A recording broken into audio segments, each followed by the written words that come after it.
अस्सलाम वालेकुम dear students, but आपको आवाज़ आ रही है? ये उसामा इस वक्त बने हुए ऑर्गेनाइजर, ये आवाज़ का बताइए यार। जैसे बीच में प्रॉब्लम है नहीं, जब भी कभी आए क्लास के दौरान।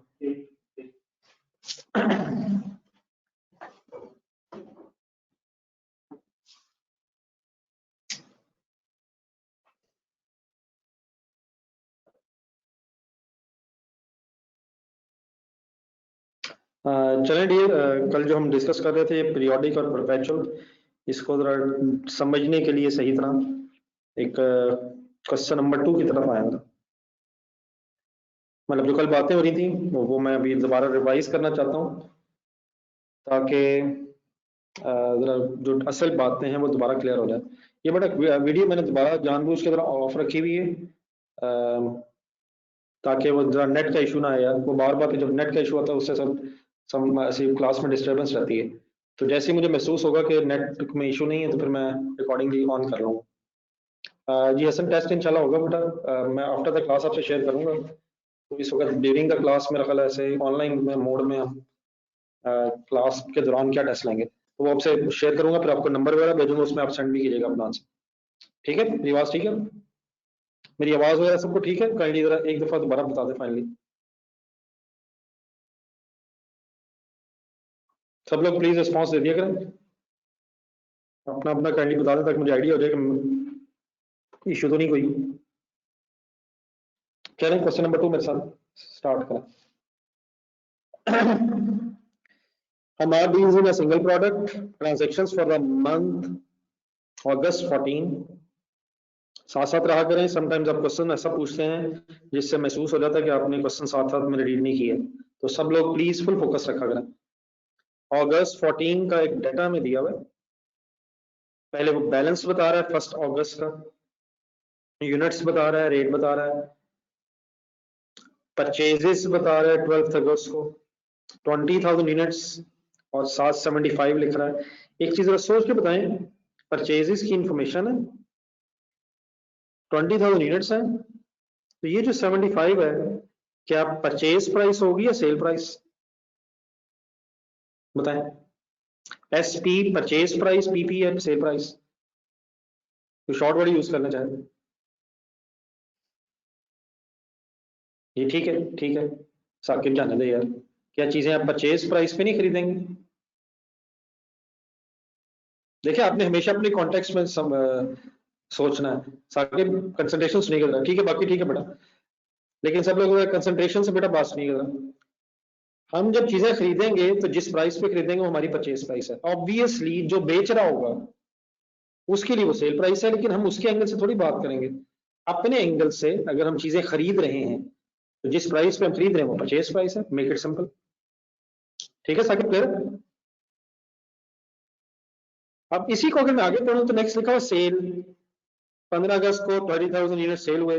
अब सेल के सामने ये जो 120 आ रहा है, क्या ये फिर अब सेल प्राइस ही होनी चाहिए? एट द रेट का बेटा मतलब ये है कि इतने इसका मतलब होता है एट द रेट ऑफ, या एट द रेट ऑफ। ठीक है, ये कुछ जिन साहब ने पूछा था ये बात समझ आ गई? प्लीज ये जो इस तरह करके लिखा होता है बेटा एट द रेट ऑफ है। जी आगे चलें। ठीक है, अल्लाह का शुक्र, अब आपने ठीक बताया। इसके बाद फिर एक और परचेज है, फिर एक सेल है। 30 अगस्त वाले दिन भी जो सेल है उस पर उसके सामने तो सेल सेल प्राइस पे होती है, परचेज परचेज प्राइस पे होती है। हमेशा ये जो वर्ड्स हैं हमने अपने एंगल से, मींस अपने बिजनेस के एंगल से सोचने हैं। देन बेटा हमसे क्या रिक्वायर्ड है, हम क्या करें इस डाटा से? Compute the cost of ending inventory. Ending inventory means closing stock. Ending and वाला इन्वेंट्री मींस स्टॉक, तो ending inventory means closing stock.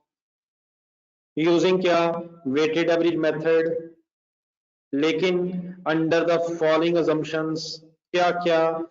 Number 1, perpetual inventories are maintained. Number 2, perpetual inventories are not maintained। अगर perpetual inventories maintain हो रही हैं तो date wise सब कुछ हो रहा है, कैसे मैं बताता हूँ। लेकिन अगर बेटा perpetual inventory not maintained तो what does it means कि फिर periodic inventory system है। लिखे इसके साथ। अगर परपेचुअल इन्वेंटरीज नहीं मेंटेन हो रही तो फिर कौन सी इन्वेंटरी सिस्टम ही होता है, दो ही हैं, तो फिर इसका मतलब पीरियोडिक इन्वेंटरीज है। ठीक है, क्लियर है? तो दोनों तरीकों से वेटेड एवरेज से करना है। मेथड वेटेड एवरेज है, लेकिन वेटेड एवरेज को पीरियोडिकली भी अप्लाई करना है और परपेचुअली भी अप्लाई करना है। ये मेरा बी के साथ जो मैंने पीरियोडिक वर्ड लिखा है, ये ठीक है? फॉलो कर लेंगे बात, बताया करें साथ साथ, और अगर कंफ्यूजन हो तो प्लीज साथ साथ बताया करें ताकि मैं उसी मौके पे उसका रिस्पांस देके आगे चला सकूं। समटाइम कुछ पिछली चीजें आपके ज़हन में रह जाती हैं और फिर अगली चीजें भी सही तरह से समझ नहीं आती। हाँ बेटा, ये question exam point of view से फिलहाल करने की बजाय हम समझने के एंगल से करेंगे। मतलब मेरी इस बात का ये है कि मैं जरा चाहता हूं कि पहले हम जरा बी रिक्वायरमेंट करके पीरियोडिक रिवाइज कर लें, क्योंकि पीरियोडिक का हमें आइडिया हो चुका है क्वेश्चन नंबर 1 में, लेकिन उसके बाद फिर परपेचुअल, हालांकि रिक्वायरमेंट वाइज अकॉर्डिंगली क्वेश्चन में तो करना चाहिए, लेकिन क्योंकि अभी हम एक छोटा सा सवाल जरा समझने के लिए मेरा ख्याल है हम कर रहे हैं, तो पहले जरा मैं बी करूंगा, मींस पीरियोडिक इन्वेंटरी सिस्टम से, और बाद में फिर आपके साथ ए डिस्कस करूंगा, और उसमें ये फिर आपसे डिस्कशन होगी कि परपेचुअल में साथ साथ सब कुछ कैसे रिकॉर्ड होता है। तो कहीं रजिस्टर खोल लें, क्वेश्चन सामने रखना है और मेरी एक एक बात पे फुल फोकस करना है। बेस्ट ये रहेगा, आज मैं वो FA2 की भी क्लास में मैंने ये बात की थी, बेस्ट ये रहेगा कि आप लोगों के पास जो भी डिवाइस है, मोबाइल या लैपटॉप वगैरह, जिस पे भी अपनी क्लास सुन रहे हैं, आप उसका वॉल्यूम जितना मैक्सिमम हो सकता है वो कर दें, ताकि मेरी आवाज आपको डिट्रैक्ट ना होने दे। ठीक है, मेरी आवाज आपके कानों में गूंजती रहे और आप इधर उधर अगर सोचना भी खुदा ना खासा चाहें तो आप ना सोच पाए। Full focus in the class. हमारा एक बड़ा ऑनर का नाम है, देन हमें करना क्या है, cost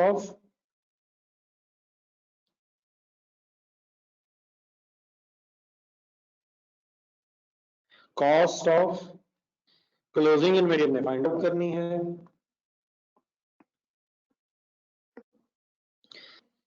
by weighted average.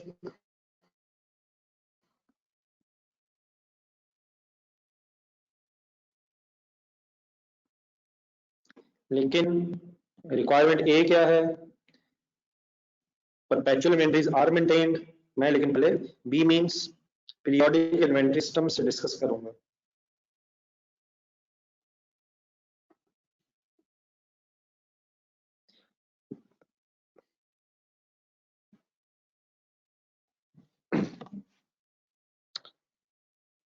Headings लिखें, इकट्ठे हो जाए।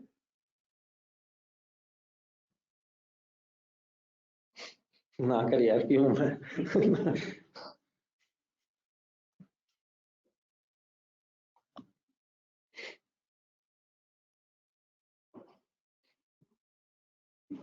जी नोटेड पॉइंट मेडियम, हेडिंग्स लिख के जरा काइंडली बता दीजिएगा, मैं फिर वर्किंग शुरू करवाना चाहता हूं आपसे।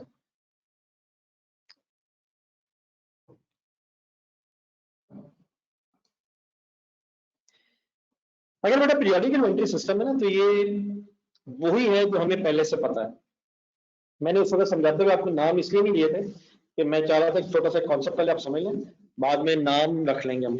मतलब मेरा इसका ये है, अब हमें वेटेड एवरेज से कॉस्ट निकालनी है।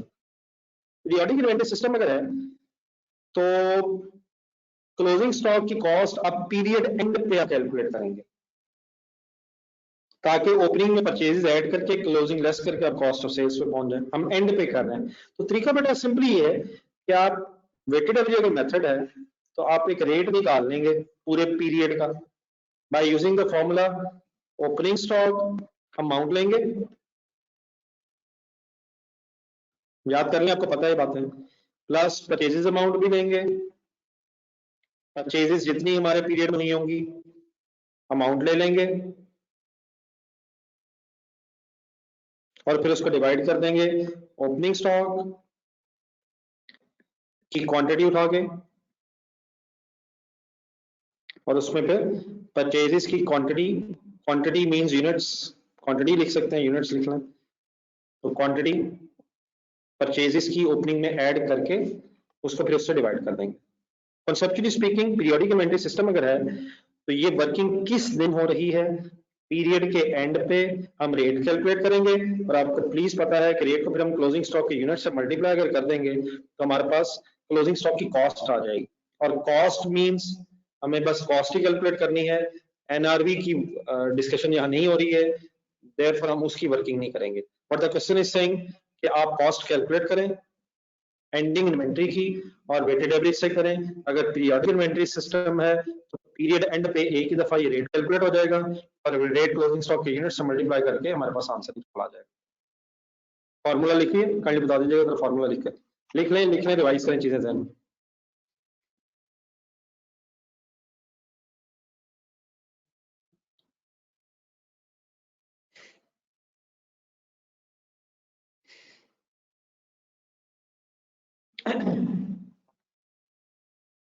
देन डियर क्वेश्चन के डेटा पे आ जाए। हम एक मंथ के एंगल से अगर वर्किंग कर रहे हैं, उसने कहा मंथ ऑफ अगस्त, तो 1 अगस्त वाले दिन जो स्टॉक पड़ा होगा वो ओपनिंग बैलेंस है और जो 31 अगस्त वाले दिन स्टॉक बच गया होगा वो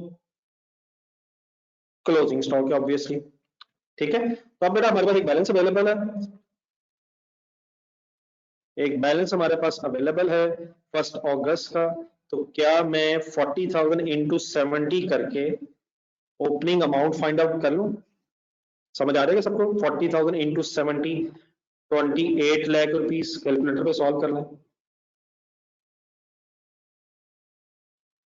फिर परचेजेस से 1 मिनट पहले, अब ओपनिंग स्टॉक की अमाउंट 28 लाख रुपीस है, सही वर्किंग कीजिएगा प्लीज, जीरोस पूरे लगाइएगा और डिवाइडेड बाय 40,000 यूनिट स्टॉक में पड़े हैं, ओपनिंग यूनिट्स ओपनिंग स्टॉक। ठीक है, परचेजेस पे अगर आप आएंगे, साथ है सारे? ना कर यार मैं, जस्ट 1 मिनट। चीजें बेटा यकीनन बहुत टफ नहीं मैं कह रहा, लेकिन ये समझने के मेरे साथ साथ करें। आपको जब मैं घर के लिए क्वेश्चन वगैरह दूंगा आप उसको सॉल्व किया करें। देन बेटा परचेजेस दो हैं, परचेजेस 12 अगस्त को भी है, 12 अगस्त फिर 28 अगस्त। क्वांटिटी परचेज दी हुई है 20,000 इंटू 75 और फिर 20,000 यूनिट्स इंटू 78। तो मेरा ख्याल है कि एक छोटी सी वर्किंग यहीं लें रादर देन कैसे कैलकुलेटर पे बाद में फिर आप रिवाइज कर सकें। तो एक इसी के नीचे एक लाइन रख के, एक दो दिन लाइन रख के एक सॉरी वर्किंग वन बनाएं। परचेजेस की अमाउंट कैसे निकालना है, टोटल क्वांटिटी परचेज उठाए, 12 अगस्त वाले दिन थी 20,000 इंटू 75 तो 15 लाख रुपीज हो गया।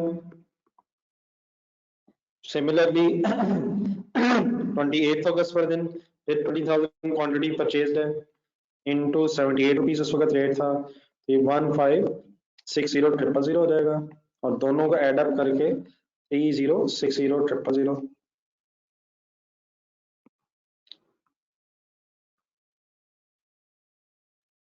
जी डियर, परचेजेस की अमाउंट गई 3060 और क्वांटिटी परचेज हो गई 40,000। ये भी जरा ध्यान में रखिएगा, ओपनिंग भी 40 था और 20 एड अप होकर क्वेश्चन सामने रखिएगा पहले। 20,000 पे दो दफा परचेज भी हुआ, तो ओपनिंग 40 लगा था, परचेजेस हुई तो 20 प्लस 20 क्वांटिटी आ गई 40 और अमाउंट को आपने जब प्लस किया तो आपके पास 3060 आ गई। ये फिगर्स फाइनल है मेरे साथ, फिगर्स में इशू तो नहीं है?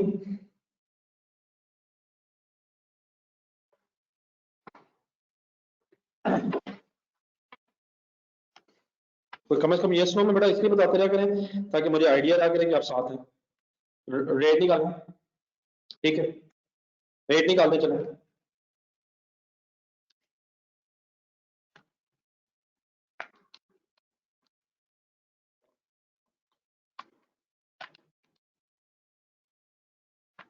अच्छा रेट के लिए अब एक फाइनल, ठीक है सही बता दें सब, अल्लाह का शुक्र है।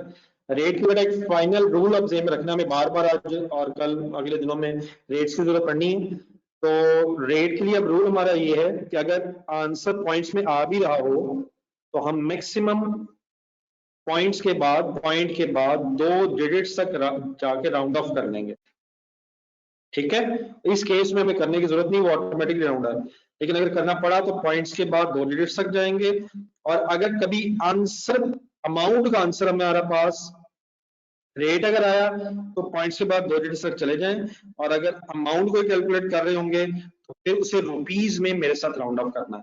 ये राउंडिंग ऑफ की वजह से समटाइम्स कुछ इनसिग्निफिकेंट से डिफरेंस रह जाते हैं, तो उसकी हमने कभी कोई टेंशन नहीं लेनी है। प्लीज, मैंने जो कहा रिपीट कर रहा हूँ, रेट अगर आए तो पॉइंट्स के बाद 2 डिजिट्स तक जाएं, और अगर अमाउंट कैलकुलेट कर रहे हो तो पॉइंट्स को रुपीज में राउंड ऑफ करना है।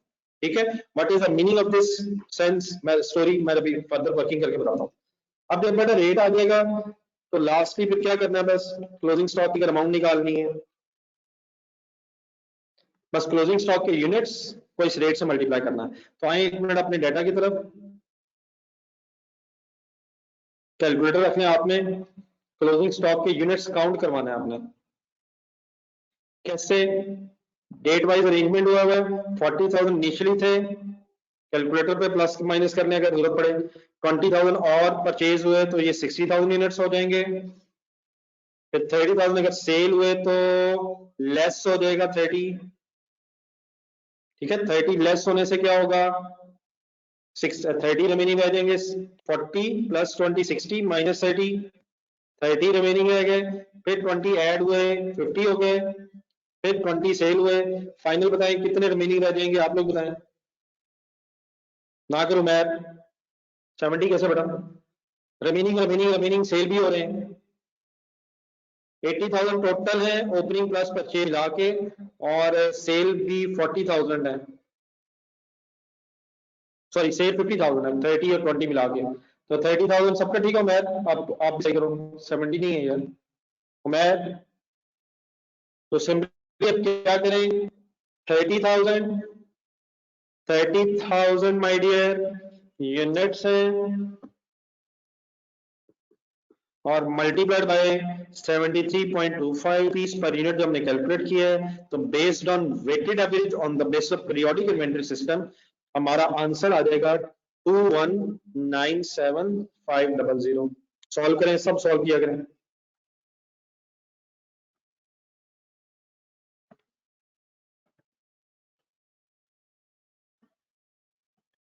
$30,000 multiplied by 73.25, 2197,500। जी my dear, everything is clear. तो पीरियोडिक इन्वेंटरी सिस्टम क्या है सर, पूरा पीरियड गुजर जाए, साल है पूरा साल का पीरियड है तो पूरा साल गुजर जाए, मंथली है मंथ गुजर जाए, 6 मंथली है, जो भी पीरियड आपका है उस टाइम पीरियड के एंड पे जाएं, एक रेट निकाल दें, ओपनिंग स्टॉक में परचेजेस प्लस करके क्वांटिटी से डिवाइड कर दें, जो रेट आए उसे क्लोजिंग स्टॉक के यूनिट से मल्टीप्लाई कर दें, आपके पास क्लोजिंग स्टॉक की कॉस्ट आ जाएगी। अब सेकंड हेडिंग में आ जाए, जो एक पार्ट था हमारा। अब अगर परपेचुअल इन्वेंटरी सिस्टम यूज हो रहा है तो बिल्कुल इसमें भी कोई परेशानी वाली बात नहीं है, बस जो नई चीज है वो मैं भी एक्सप्लेन कर देता हूँ। हेडिंग बनाए, परपेचुअल इन्वेंटरी सिस्टम।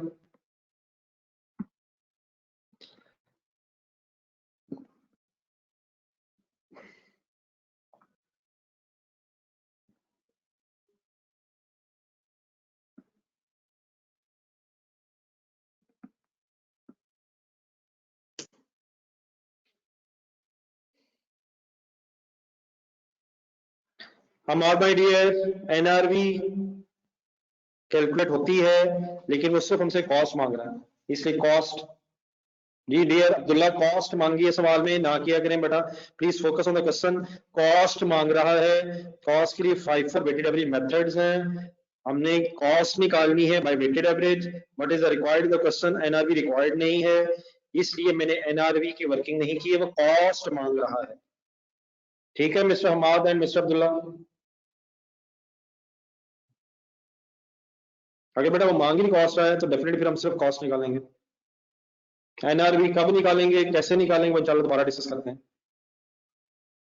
ठीक है मिस्टर हमाद अब्दुल्ला।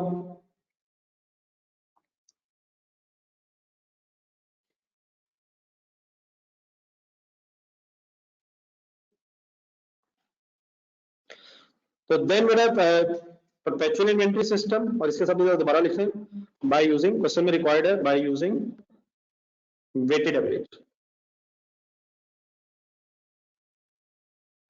अब ये जो परपेचुअल इन्वेंटरी सिस्टम बेटा है ना, ये FIFO से भी हो सकता है, मतलब इस परपेचुअल इन्वेंटरी सिस्टम में FIFO भी यूज हो जाता है और वेटेड एवरेज भी। क्वेश्चन में क्योंकि वेटेड एवरेज रिक्वायर्ड है, इसलिए मैं वेटेड एवरेज से वर्किंग कर रहा हूँ। फिर FIFO से कैसे होता है वो भी इंशाल्लाह बाद में डिस्कस करते हैं। अब आप लोगों से रिक्वेस्ट ये है कि थोड़ा नजर बस जो परपेचुअल इन्वेंटरी सिस्टम कल पढ़ा था उसमें जो पॉइंट नंबर 4 है वो बस जहन में जरा रिफ्रेश करना है। इस सिस्टम में ओपनिंग स्टॉक होता है, closing of last year, purchases, cell return, purchase return, ये सब कुछ रिकॉर्ड होता है जस्ट लाइक पीरियोडिक। लेकिन बेटा अगर कोई लॉस हुआ है गुड्स का, कोई ड्राइंग्स हुई है गुड्स की, और जो कॉस्ट ऑफ सेल है अगर डेट वाइज रिकॉर्ड करेंगे तो फिर परपेचुअल इन्वेंटरी सिस्टम। तो अब हमने बेसिकली डेट वाइज डिस्कशन करनी है कि जिस डेट पे ट्रांजैक्शन हुई है उस डेट पे सब कुछ कैसे लिखा जाता है। मेरी आवाज सबको ठीक आ रही है उसामा? आवाज ठीक है सर? जी ठीक है सर, थैंक यू। अच्छा बेटा इसमें बस रुक जाएगा लिए, आपने लिखने की आपको जल्दी नहीं करनी है, बात एक सिंपल सी बस समझनी है पहले आपने। परपेचुअल इन्वेंटरी सिस्टम में एक बस टेबल सा बनाया जाता है, उस टेबल में कुछ कॉलम्स होते हैं। तो मेरी जरा रिक्वेस्ट आपसे ये है कि अगर आप पहले गौर से जरा देख लें कि किस तरह टेबल बनता है, किस तरह कॉलम बनते हैं, फिर आप बना लें। वजह उसकी सेकेंडली ये भी है कि काफी सारे कॉलम्स हैं, फिर आप वो कितनी स्पेस किस कॉलम की रखेंगे अपने रजिस्टर पे, ये जरा आपको आइडिया हो जाएगा। सबसे पहले ये होता है कि एक डेट का कॉलम आ जाएगा, फिर 3 main column, 3 main column date के बाद।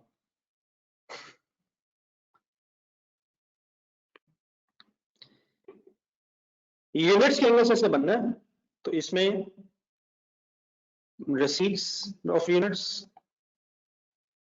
जो डेफिनेटली आप ऑल्टरनेटिवली ये भी कह सकते हैं परचेज ऑफ यूनिट्स, एक परचेजेस के लिए परचेजेस या रिसीट्स दोनों लिखना, दोनों लिख लीजिएगा बाद में। फिर उसके बाद स्टॉक सेल भी होता है, यूनिट सेल हो जाते हैं, लेकिन उसको ये भी कहा जा सकता है कि यूनिट्स हमने इशू करनी है तो कस्टमर, तो स्लैश करके ये भी लगा लीजिएगा। और देन फाइनली फिर एक बैलेंस का कॉलम बन जाएगा।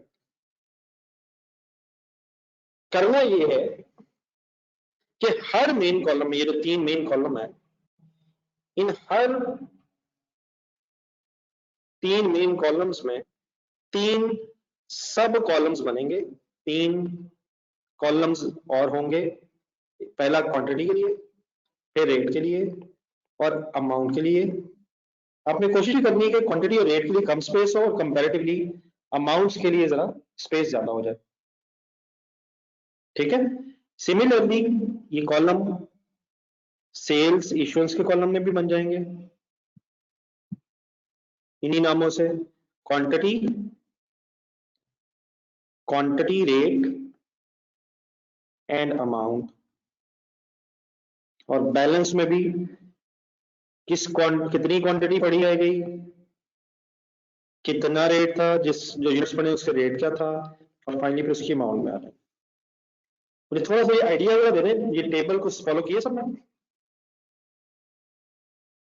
टेबल सबको समझ आ गया? तो आप बेटा ये आप पहले बना दें और इसको वो मेरे ख्याल कोशिश की जा सकती है, रजिस्टर में आराम से आपके पास इतनी स्पेस बन जाएगी। तो कोशिश करें अपने पेज पे अरेंज करने की जरा। आई एम वेटिंग, जब आप लोग ये टेबल बना लेंगे पूरा पेज यूज करें नया, पूरा पेज यूज करें नया। हाँ जी बेहतर है जी साकिब, नए पेज पे बनाएं। अगर उसी पे अपनी हेडिंग लिखी थी परपेचुअल तो दोबारा नए पेज पे लिखना, खुला खुला करें, बात समझने वाली है बस। तो जरा स्पेस होनी चाहिए आपके लिए, आपके पास क्योंकि फिर शायद ये क्वेश्चन वैसे इतना लेंथी फिलहाल तो नहीं है, लेकिन एक स्टोरी अगर सही स्टार्ट हो जाए तो बेहतर है।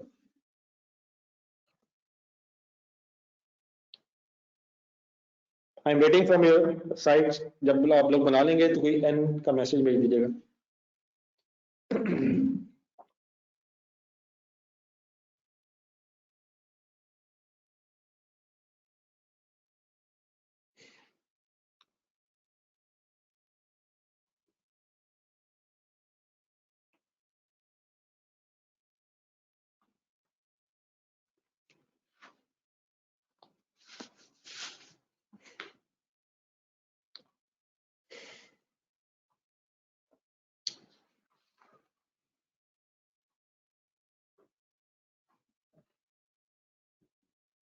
बेटा हुसैन, अगर रिसीट आपको तब होगी आप जब परचेज करेंगे। बस सर जी, आपको कब क्वांटिटी रिसीव होगी? और पैसे रिसीव नहीं हो रहे हुसैन, इस स्टॉक की बेटा मूवमेंट हो रही है। Quantity receive, quantity issued. Quantity receive means खरीदा है, क्वांटिटी इशूड मींस बेची है। क्वांटिटी, क्वांटिटी के एंगल से, स्टॉक के एंगल से ही।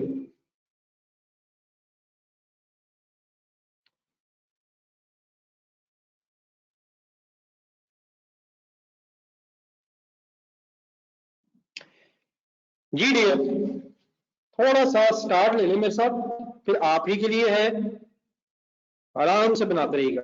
डेटा देखें। अब इस टेबल को आपने अकॉर्डिंग टू क्वेश्चन डेट्स के सीक्वेंस में बनाते जाना है। तो बिफोर एनीथिंग, 1 अगस्त, अगस्त के एंगल से वर्किंग है।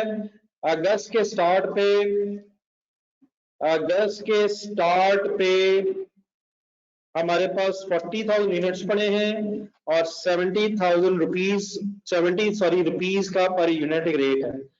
तो सिंपली बेटा कैसे लिखेंगे, पहले देखना है आपने, हर स्टेप पहले देखना है, समझना है और देन आपने नोट करना है। पहली रेट आ गई ओपनिंग बैलेंस के लिए, 1 अगस्त 2003 हमारा ईयर है। 40,000 यूनिट्स बैलेंस में थे at the rate of 70, 40,000 into 70 is equal to 28 lakh rupees. So what is the starting point of this table? तो ओपनिंग बैलेंस से शुरू करें। मैंने इसको परचेज में क्यों नहीं लिखा, सेल में क्यों नहीं लिखा? क्योंकि बेटा ना इसको इस पीरियड में परचेज किया, ना ही अभी से बेचा है, ये तो बैलेंस पड़ा है, तो पिछले पीरियड में खरीदा होगा और अभी हमारे पास as a balance on this date आ रहा है। पहली लाइन समझ आ गई है?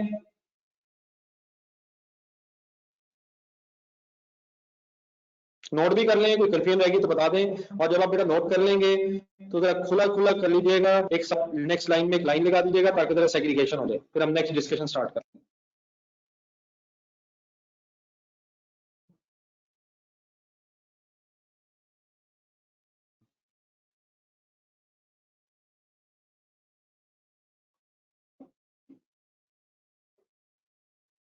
प्लीज बेटा हुसैन, ना इस चक्कर में पढ़, आराम से बन रहा है, बना ले स्पेस, बन जाएगी इंशाल्लाह, कोशिश करेंगे नेक्स्ट टाइम बन जाएगी। हुसैन साहब ना करें इस तरह, कोई जरूरत नहीं हॉरिजॉन्टली वर्टिकली करके सोचने की, बन जाएगा वर्टिकली, ट्राई कर मिस हुसैन, ट्राई करें।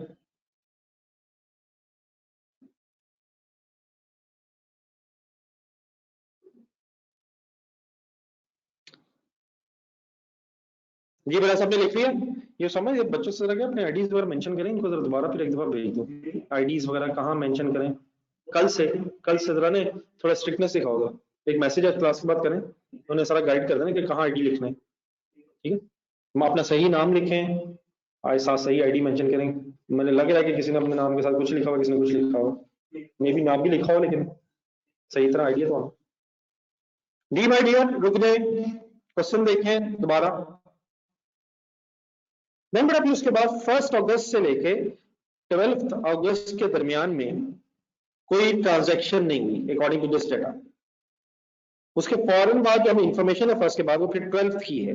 उस दिन क्या हुआ, परचेज हुई, कितने यूनिट्स की? 20,000।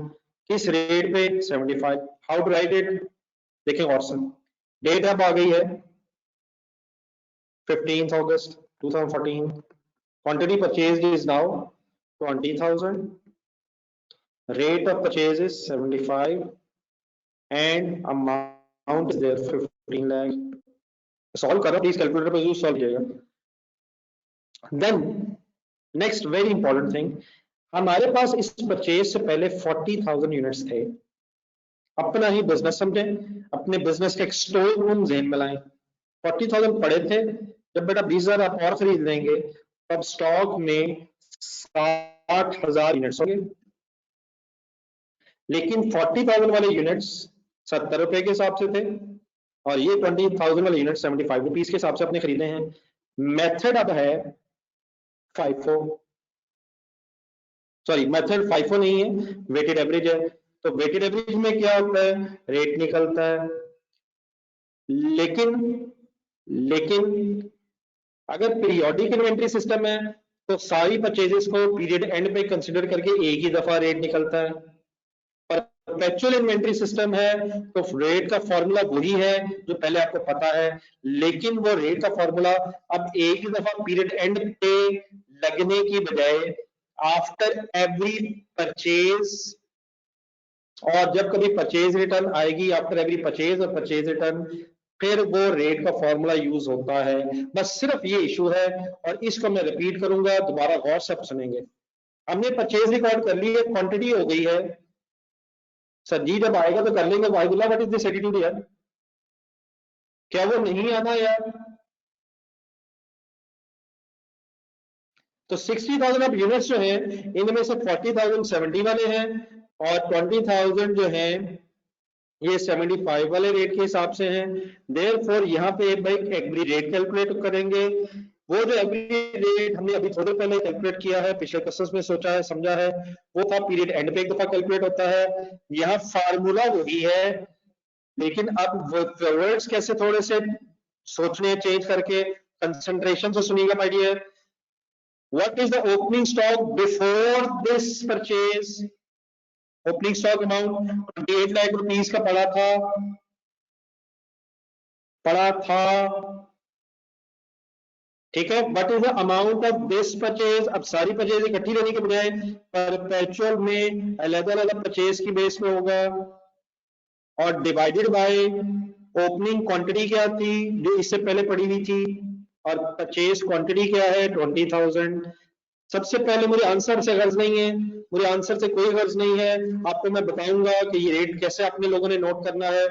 आप मुझे सबसे पहले ये बता दें, मेरी ये बात सबने फॉलो कर ली है, ये अमाउंट्स कहाँ से आई हैं, ये रेट्स यूनिट्स कहाँ से हैं, सबको पता चल गया माय डियर?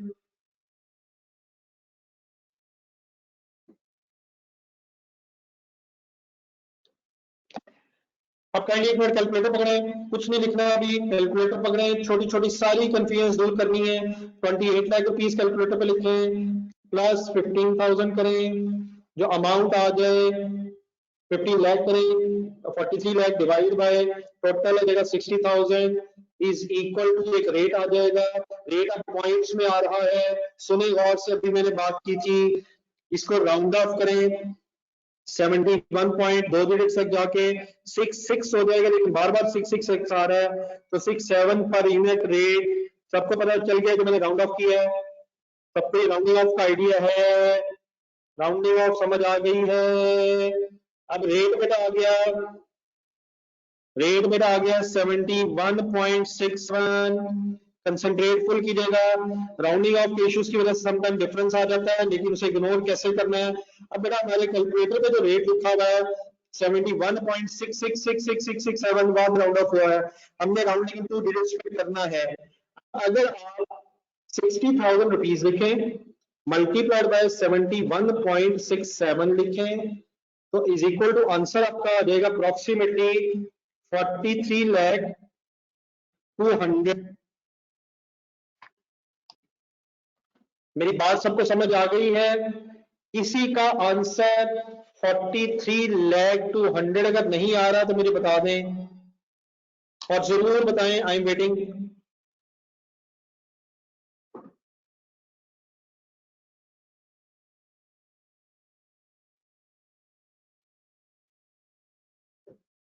ठहर जाए लिखना शुरू हो गए, ठहर जाए, मैं बताता हूं कैसे।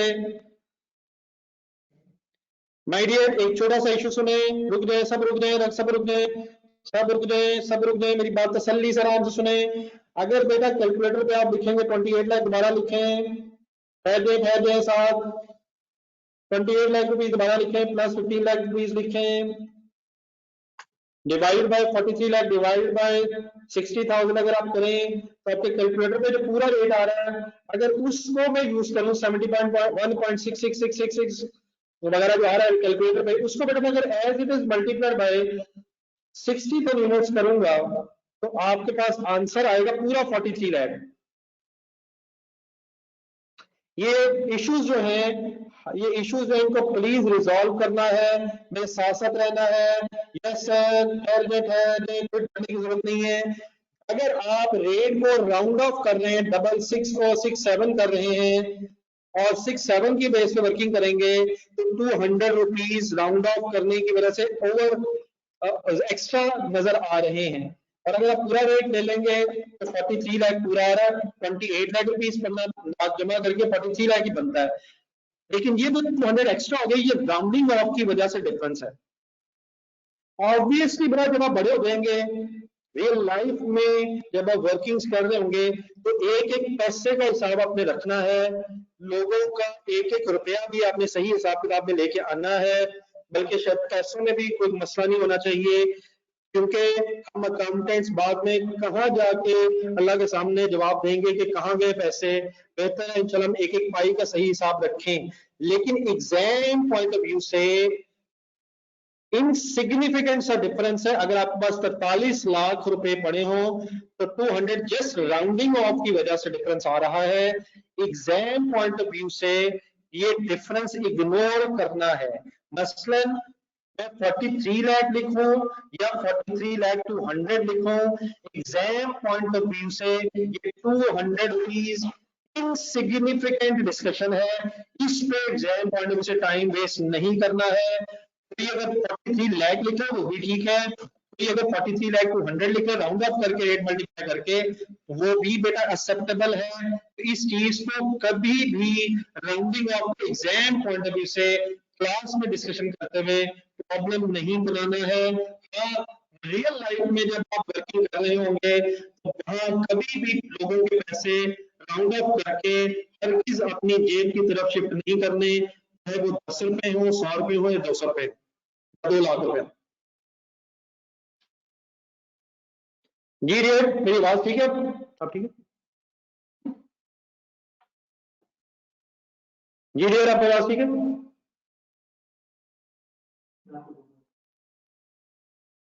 बच्चे तो ठीक। ये बेटा मेरी पूरी बात सबको समझ आ गई थी?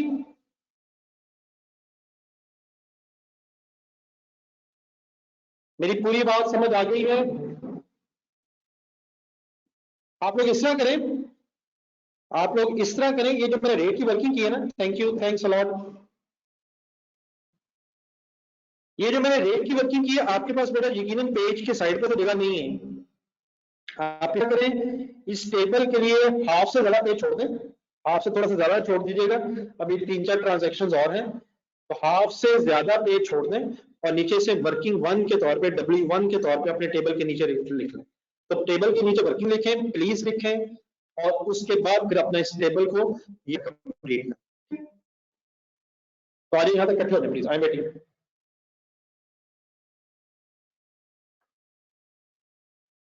जी अब तो नहीं इशू, ठीक है।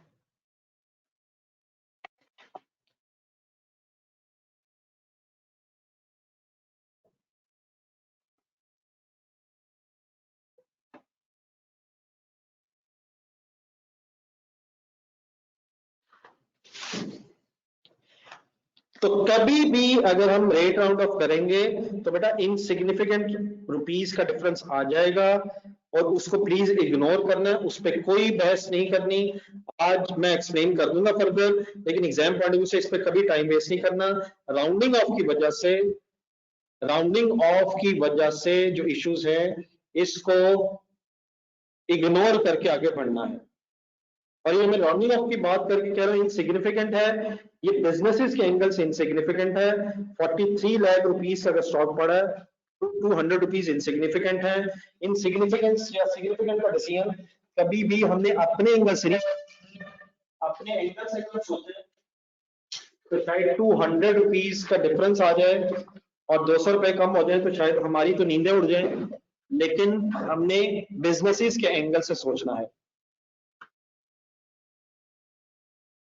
जी डियर, अगर आप लोगों ने लिख लिया है तो मुझे फाइनली जरा रिस्पॉन्ड करना है और एक लाइन नीचे लगा दें।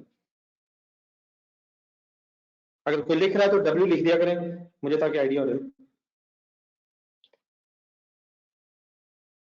आप लोगों से रिक्वेस्ट है, आवाज का अगर इशू है यकीनन मैं चेक जरूर करूंगा, लेकिन आपसे रिक्वेस्ट है कि आप सबसे पहले अपना कुछ चेक किया करें कनेक्शन वगैरह, क्योंकि अगर ज्यादा लोगों का इशू आ रहा हो तो फिर मुझे पता चल जाता है। जी डियर, एक लाइन लगा दें नीचे। नेक्स्ट दोबारा डेटा देखें। देन उसके बाद बेटा सेल, ये भी कंसंट्रेशन से बात सुननी है। अब यूनिट सेल हुए 30,000 15 अगस्त को, और उसके सामने एक रेट लिखा हुआ है 120, ये है सेलिंग प्राइस। एक यूनिट सेल प्राइस ऑफ 120 पे सेल हुआ है। इसको कैसे लिखना है, बहुत गौर से आपने देखना है। देखिए ये स्टोर रूम जो हमारा है ना, उसकी बेसिकली रिफ्लेक्शन इस पेज पे। तो नंबर वन, अगर यूनिट्स इश्यू हुए हैं, सेल हुए हैं, तो हम परचेज के कॉलम में नहीं लिखेंगे, अब सेल के कॉलम में लिखेंगे। क्या तक ठीक है? पहले तो ये बता दूं, जो मैंने 30,000 सेल वाले मेन कॉलम में लिखा है, सबको ठीक है? समझ आ गया?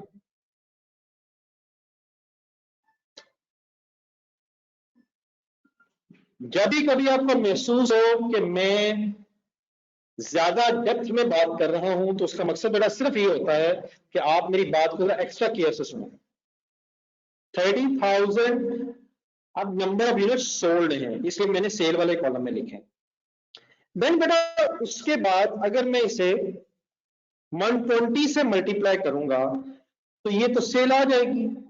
तो सेल की अमाउंट तो बड़े आराम से आ सकती है, 30,000 इंटू 120। मसला अगर आप करें 30,000 इंटू 120, क्या नहीं बच्चों तो कर, ये बेटा मेरी आवाज आ रही है? जी माय डियर, आवाज आ रही है बच्चों को? आ रही है बच्चों को? तो इशू नहीं। तो अगर मैं 30,000 को 120 से मल्टीप्लाई करूं, तो 36 लाख रुपीस आपके कैलकुलेटर पे आ जाएगा। ठीक है? ठीक है, sorry, focus focus on the discussion.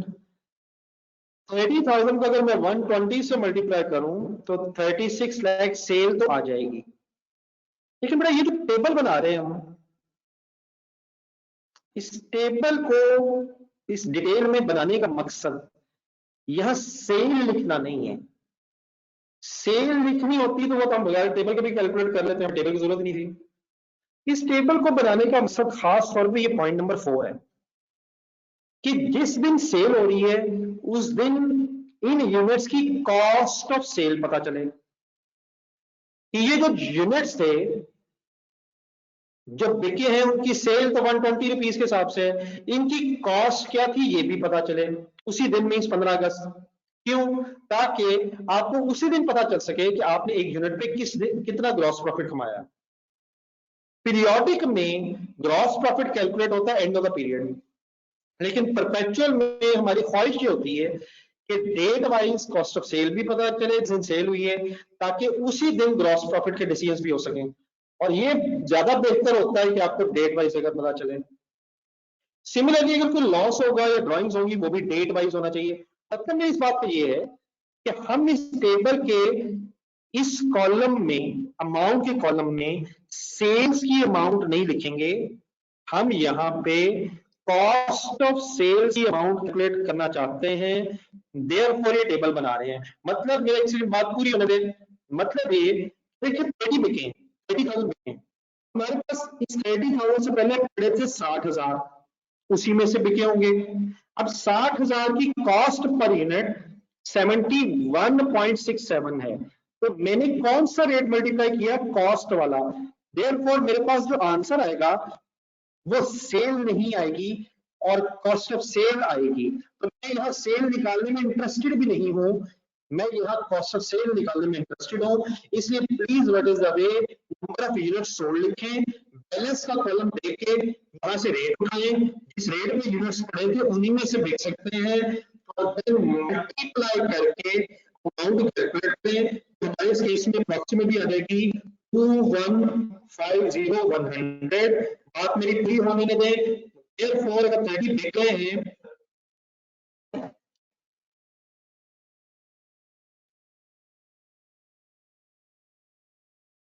Therefore, अगर 30,000 बिक गए हैं, Therefore 30,000 बेटा अगर बिक गए हैं, तो 60,000 में से रिमेनिंग भी 30,000 पड़े होने चाहिए एट द रेट ऑफ 71.67।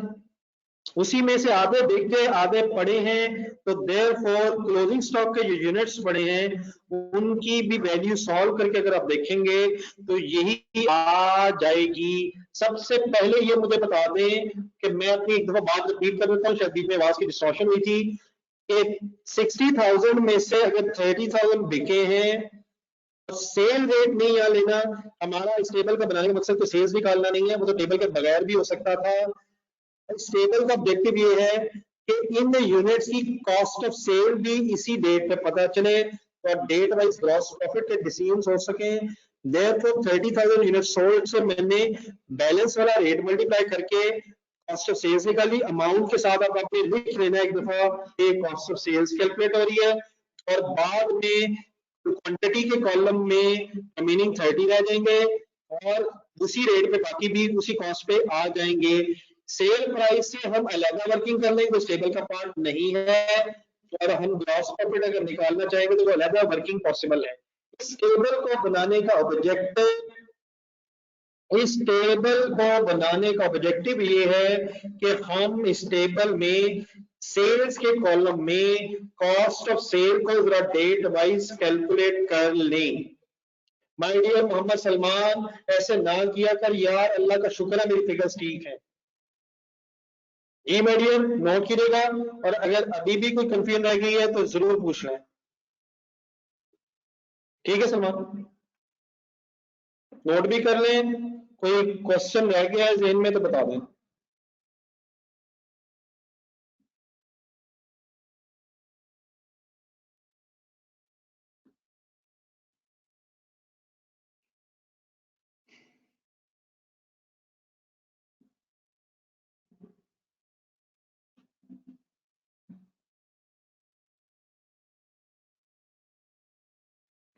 यार हमने हरगिज सेल के कॉलम में cost of sale find out नहीं की है, हमने सेल के कॉलम में क्वांटिटी सेल वाली लिखी है। लेकिन इस कॉलम का टेबल का ऑब्जेक्टिव सिर्फ ये था कि date wise perpetual inventory system में यार कॉस्ट ऑफ सेल्स कैलकुलेट हो। सेल अगर कैलकुलेट करनी थी, सेल का मतलब है number of unit sold. Sir calculator पे आया मिस्टर हनी खान, शहरियार प्लीज बोला, ऑब्जेक्टिव ये था कॉस्ट ऑफ सेल कैलकुलेट हो और एवरी रेट्स पहले आ रहे हो। बैलेंस वाला रेट इसलिए लिया क्योंकि बेटा वहीं से यूनिट्स बिके या सके, और बेटा लेस करेंगे मुजम्मिल, 60,000 40 तो है ही नहीं, 60,000 पड़े हैं, 60 में से 30 बिके, ऐड करें या लेस करें यार? कम ऑन यार मुझसे मुजम्मिल, कम से कम ये बात तो सही बताएं यार। ये जिनको मैं नाम लेके प्लीज पूछ रहा हूँ, ये प्लीज मेरे दोबारा रिस्पॉन्ड करेंगे। असल वो अलग ब्रेक वर्किंग बेटा हो जाएगी, सेल को कॉस्ट ऑफ सेल से लेस करके अगर हम चाहेंगे तो ग्रॉस प्रॉफिट निकाल लेंगे। परचेज से सेल की है, परचेज में से सेल की है। जी बजाज साहब ऐसे ही आप कह रहे हैं, लेकिन बैलेंस जो पड़ा था उसी में से सेल कर सकते हैं।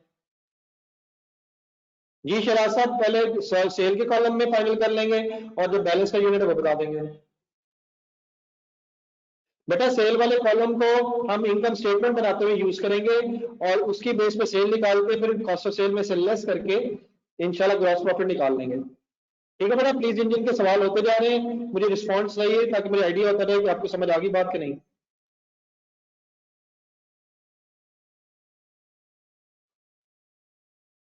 जी बॉस, ऐसी बात नहीं है, सेल में से बैलेंस में से सेल लेस होके फिर रिमेनिंग बैलेंस आएगा। मिस्टर प्लीज वो कैलकुलेटर पे आए यार, वो तो अपनी वर्किंग कर ली होगी मिस्टर हनी खान। प्रॉफिट बेटा इनकम स्टेटमेंट में फिर दिखाएंगे ना जब आ जाएगा। एक बार वेट कीजिएगा, मैं कुछ पहले क्वेश्चन का जवाब दे दूं, फिर आप लोग दोबारा अपने क्वेश्चन शुरू करिएगा, जस्ट एक मिनट जरा। और बेटा 60,000 में से मिस्टर आदिल जुल्फिकार अगर आप 30,000 माइनस करेंगे, 60 पड़े थे, 30 बिकने के बाद 30 बच गए यार। जो रेट है वही सेल वाले यूनिट्स पे लग के कॉस्ट ऑफ सेल आ जाएगी और वही रेट क्लोजिंग के साथ लग के क्लोजिंग स्टॉक की कॉस्ट आ जाएगी। ठीक है मिस्टर साहब?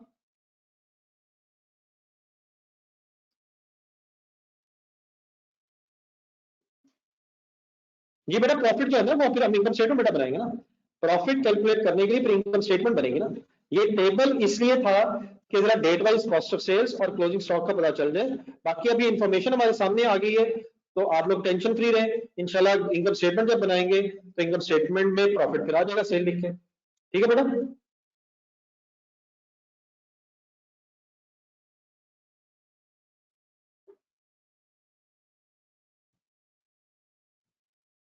बेटा शहरियार, ये क्या बात हुई?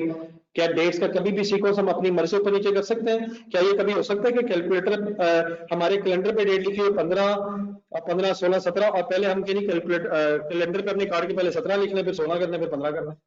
अब इस तरह के क्या बेटा सवाल है शहरियार? जिस सीक्वेंस में ट्रांजेक्शन हो रही है उसी सीक्वेंस में अरेंजमेंट करेंगे ना यार।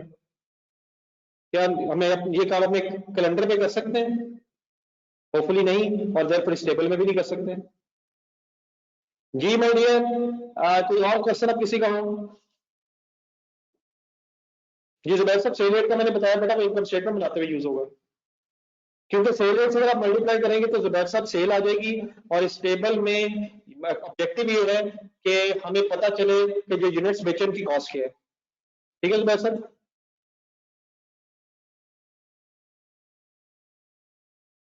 जी माय डियर, मैं तो अब्दुल रहमान साहब यही कहना चाह रहा हूँ। इस टेबल का ऑब्जेक्टिव ये है कि डेट वाइज सब कुछ कैलकुलेट हो जाए, सेल तो अदरवाइज भी कैलकुलेट हो जाएगी डेट वाइज। मेजर इसका मकसद था कि loss, sale, loss, cost of sale, drawings, charity etcetera जो गुड्स जा रही हैं, इनके बारे में भी हमें पता चले कि इनकी कॉस्ट क्या है।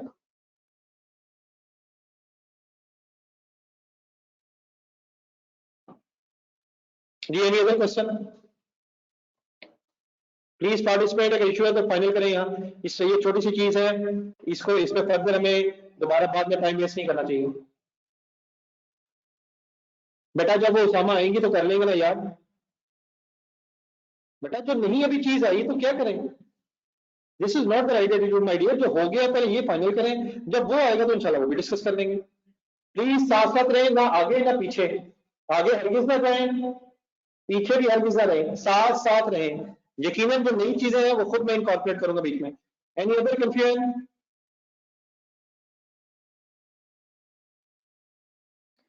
सेल रेट से मल्टीप्लाई करेंगे मिस्टर आतिफ तो सेल आ जाएगी, और सेल निकालने के लिए टेबल को जरूरी नहीं था।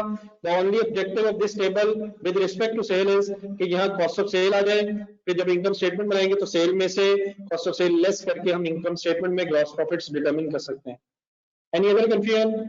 और अगर जिनकी है काइंडली वेटिंग प्लीज बता दें, और अगर अब नहीं है तो काइंडली तब भी बता दें।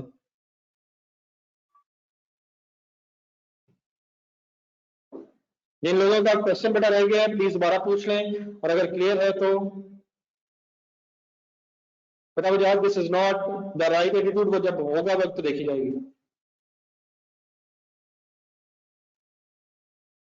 बेटा वो प्लीज उबैर साहब, प्लीज वो बैलेंस के कॉलम में से रेट आया यार। असल बेटा आपकी चॉइस है, लेकिन जरूरत नहीं है। जहां मैंने कहा वहां कॉस्ट ऑफ सेल लिख लें, अमाउंट के कॉलम में कॉस्ट ऑफ सेल है। जी फिर फाइनली बता दें काइंडली। आगे चलूं अब मैं? आगे चले सर?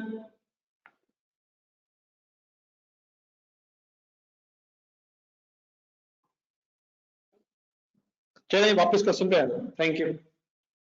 लेकिन अब मेरा इस क्वेश्चन में फर्दर कोई नई चीज नहीं है, आपने सारा रिमेनिंग करवाना है। नेक्स्ट आगे डेट 28 अगस्त। 28 अगस्त दिन क्या हुआ है? डाटा पड़े क्वेश्चन में, परचेज हुई है। परचेज लिखने का तरीका, परचेज को कॉलम में लिखें 20,000, अब रेट है 78, कैलकुलेट करें 15,000। अब इस परचेज से पहले 30,000 यूनिट्स मीनिंग रह गए थे। रुक जाए माय डियर, रुक जाए रुक जाए रुक जाए, देख के ना लिखें, बाद में समझे, समझ के बाद में देख के लिखिएगा। अब बेटा 28 अगस्त पे 20,000 यूनिट्स अगर 78 रुपीज के हिसाब से हैं तो 1560,000 रुपीज की ये पेमेंट परचेज है। अब अगर हम बैलेंस के कॉलम में सोचें तो इस परचेज से पहले 30 रह गए थे, तो बैलेंस में 30। अब 20 और खरीदने के बाद हमारे बैलेंस में हो जाएंगे 50। और 50,000 का अब रेट दोबारा कैलकुलेट इसलिए होना चाहिए क्योंकि 30 थे 71.67 रेट पे, और 1560 जो यूनिट्स हैं, रुपीज हैं, 20,000 जो यूनिट्स हैं, ये 78 के हिसाब से हैं। तो परपेचुअल इन्वेंट्री सिस्टम में रेट कैलकुलेट होता है हर परचेज के बाद, और अगर रिटर्न आ जाए तो हर रिटर्न के बाद भी। फाइनल सेंटेंस एक है, मैं बाद में लिखूंगा, पहले सुन ले जरा। In weighted average perpetual inventory system rate is calculated after every purchase and purchase return. फिलहाल हमारे सवाल में रिटर्न्स नहीं है, लेकिन परचेज और परचेज रिटर्न तरीका क्या है, वही फार्मूला है, लेकिन अब करना कैसे है, गौर से देखना है। अब सोचना इस तरह से है कि हमारी इस परचेज से पहले स्टॉक कितना है। इस परचेज के कॉन्टेक्स्ट में ये ओपनिंग स्टॉक है, ये जो पहले ओपनिंग स्टॉक था ये हमने रेट में कंसीडर कर लिया हुआ पिछले। तो अब हमें कौन सा स्टॉक कंसीडर करना है ओपनिंग के तौर पे जो इस परचेज से पहले है, ठीक है। तो प्लीज स्टार्टिंग पॉइंट अब हो जाएगा, इस परचेज से पहले बैलेंस पड़ा था, इस परचेज से पहले जो बैलेंस था वो अब ओपनिंग स्टॉक कंसीडर हुआ, इस परचेज से पहले वाला प्लस परचेज की अमाउंट आ गई 15600। इससे पहले वाली क्वांटिटी कितनी थी जो ओपनिंग कंसीडर हुई इस परचेज के एंगल से, पहले वाली ओपनिंग 30 और 20,000। पहले मुझे ये बताएं, मेरी सारी वर्किंग समझ आ रही है? पहले मुझे प्लीज बताएं मेरी वर्किंग समझ आ गई है? परपेचुअल इन्वेंट्री सिस्टम में रेट बार बार कैलकुलेट होगा after every purchase and purchase return. Returns का इशू नहीं है, लेकिन आफ्टर एवरी परचेज। अब आप इसको दोबारा नीचे कहीं जाके वर्किंग टू के तौर पे लिखें और आपके पास एक आंसर आएगा, राउंड ऑफ करना पड़ना है आपको 74.20 पर यूनिट अप्रॉक्सीमेट। रेट के बारे में हमारा फाइनल ओपिनियन हो गया हुआ है कि पॉइंट्स के बाद 2 डिजिट तक जाके राउंड ऑफ कर लेना है। तो सब लोग पहले इकट्ठे हो जाए। तो 50,000 के सामने 74.2 और 74.2 लिख के 50,000 इंटू 74.20 लिख के जो आंसर आएगा वो इसके सामने आ जाएगा 3710,000। और अगर प्लीज कोई राउंडिंग ऑफ का डिफरेंस रह जाए तो it is to be ignored. और अगर बेटा 100 आपका इसलिए आ रहा है, ये भी सुन ले प्लीज एक बार दोबारा बेटा, आपका एंड में 3710,100 इसलिए आ गया है क्योंकि आपने वो पूरा रेट यूज किया है जो आपके कैलकुलेटर पे आया है। ये बिल्कुल गलत बात नहीं, आपने ठीक किया है, लेकिन अगर मैं 100 ना लगाऊं और आप 100 लगा लें तो इसमें कोई बहस की जरूरत नहीं है। ये इनसिग्निफिकेंट डिफरेंस है 100 रुपीज का 37 लाख के अगेंस्ट। तो बात एक ही है, आप वही लिख लें जो आपने लिखा है, और अगर मैं डिफरेंट लिख लूं तो उससे भी कोई फर्क नहीं पड़ेगा। वैसे रेट आ क्या रहा है अगर मैं चेक कर लूं, 2150 प्लस 1560 डिवाइडेड बाय 50,000, ठीक है। वो 202 असल में हुआ था, तो मैंने वो क्योंकि राउंड ऑफ करके 02 इग्नोर किया है, अब 0 के बाद 2 0 के बाद 2 इग्नोर किया हुआ, तो उस वजह से बेटा मेरा थोड़ा सा आपसे डिफरेंट आ रहा है। तो आई मस्ट अज्यूम कि ये वाला इशू को टेक्निकल इशू ना होने की वजह से हम इग्नोर कर सकते हैं, ये कोई अकाउंटिंग का इशू नहीं है, ये मैथमेटिकली राउंडिंग ऑफ अगर आप करेंगे तो इशू चंद रुपीस का आ जाएगा। इनसे टेंशन इसलिए नहीं लेनी क्योंकि एग्जाम में अगर हम ये पूरे रेट्स लिखना शुरू हो गए तो वो तो बहुत ज्यादा टाइम वेस्टिंग हो जाएगा। Everything is clear my dear यहां तक?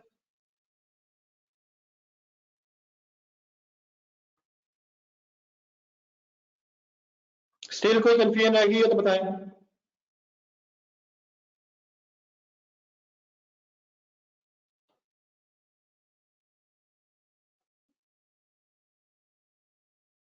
आवाज ठीक है सामने?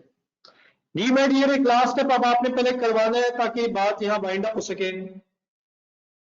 अब फाइनली आ गया 30 अगस्त में दोबारा sale. Once again please recall, ये सेल प्राइस पर यूनिट 125 आपने करवाना है। अब मेरे सवाल और आपके जवाब प्लीज राइट होने चाहिए। डेट आ गई 30 अगस्त 14। सबसे पहले मुझे ये बता दें कि 20,000 यूनिट सोल्ड है, सोल्ड क्वांटिटी वाले कॉलम में आएंगे। यस जी माय डियर। अब रेट 125 लिखेंगे, मेरा ख्याल है, आपका क्या ख्याल है? रेट 125 लिखेंगे? प्लीज 125 लिखेंगे? नहीं, सही कह रहे हैं आप। कौन सा लिखेंगे? बैलेंस वाले कॉलम में जाएंगे। इस सेल से पहले रेट्स हो क्या गए थे? 20,000 कहां से बिके होंगे? 50,000 से। तो इस रेट पे ये बिक सकते हैं 74.2 पे। कॉस्ट ऑफ सेल कैलकुलेट होनी है। बिल्कुल ठीक है हुसैन, आप सही पहुंच गए हैं। आंसर बताएं काइंडली, क्या आंसर आ रहा है? 1484,000। एक सेकंड, फाइनल स्टेप सुने पहले। अगर बेटा 50 पड़े थे और 20 बिक गए हैं, प्लस नहीं होने, बिकने से यूनिट्स कम हो जाएंगे। रिमेनिंग 30 बैलेंस में पड़े होंगे। Grade of 74.2।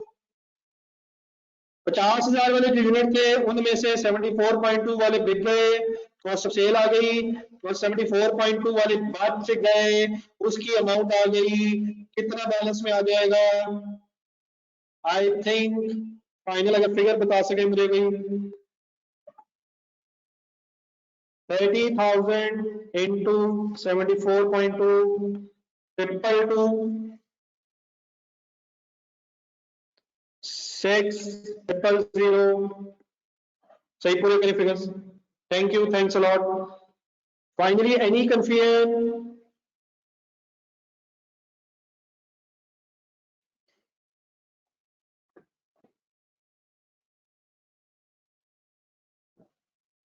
इकट्ठे हो जाए। वर्किंग जब आप लिख लेंगे तो मुझे फाइनल रिस्पॉन्स दे दें। तो नोट कर लिया आपने या नहीं? फिर मैं इससे एक आखिरी बात सुन के बात वाइंड अप करके टाइम है नया क्वेश्चन स्टार्ट करते हैं।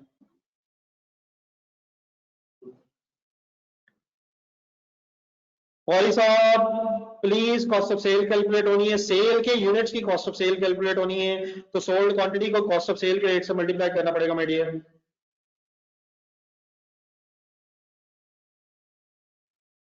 जी वाली साहब ठीक है? सॉरी गोहर, सॉरी समटाइम्स आपका नाम सही नहीं पढ़ पाया, सॉरी है। अब गौहर शफी साहब भी हैं। जी ठीक है।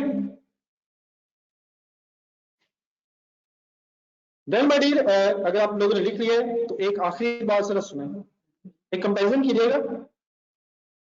एक आंसर आया था पीरियोडिक वेटेड एवरेज से 2197500, 30,000 यूनिट्स था। तो इसी टेबल के एंड में after all this discussion 30,000 units की ये कॉस्ट आई है परपेचुअल वेटेड एवरेज से। ये आंसर्स परपेचुअल और पीरियोडिक में वेटेड एवरेज से सेम इसलिए नहीं आएंगे, डरने की कोई जरूरत नहीं, इसलिए नहीं आएंगे क्योंकि यहाँ 2 दफा रेट राउंड ऑफ हुआ है ड्यूरिंग द पीरियड, और वहां एक ही दफा साल के एंड में रेट राउंड ऑफ हुआ है। तो ये वाले इश्यूज भी हमारे नहीं है। मेथड्स डिफरेंट अजम्पशन से बने हुए हैं, आंसर्स इनके डिफरेंट आएंगे, आपने कॉन्सेप्ट समझना है। बाई चांस अगर कभी सेम भी आ जाए तो ये कोई कंपल्सरी नहीं है कि आंसर्स मैच करने चाहिए। पीरियोडिक इन्वेंटरी सिस्टम में रेट एक ही दफा एंड में कैलकुलेट होता है, और परपेचुअल में आफ्टर एवरी परचेज, और अगर रिटर्न्स होंगी तो उस वक्त कैलकुलेट होता है। तो प्लीज हमारा final answer of 30,000 units according to perpetual inventory system is 2226000। Conceptually कोई इशू तो नहीं है?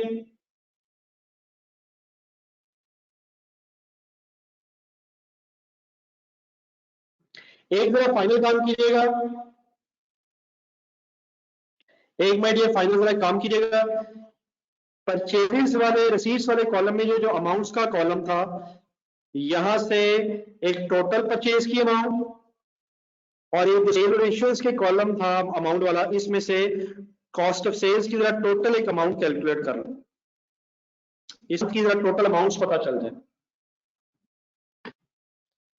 15 lakh plus 1560 is equal to 30600000, और ऑपोजिट साइड पे है 2150 100 प्लस 1484 तो I think cost of sales का टोटल बनता है 3634।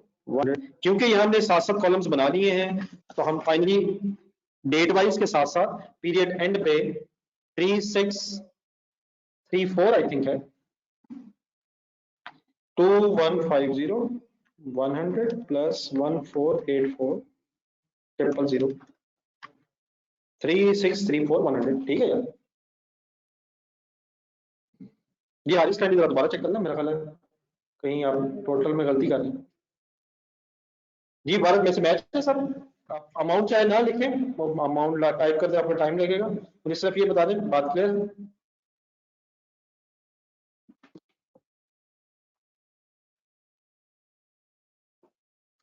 चलो मेरा हमारे पास अभी रिमेनिंग टाइम है 20 मिनट है, ऐसे हम वेस्ट करने की बजाय नेक्स्ट क्वेश्चन नंबर 3 पढ़ा।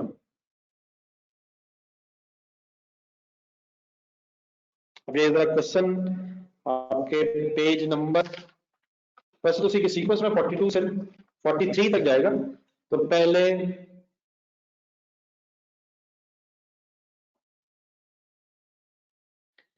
जरा रिक्वायरमेंट देखें नेक्स्ट पेज पर। लिखा हुआ है compute the value of closing inventory, value of closing inventory using FIFO weighted average.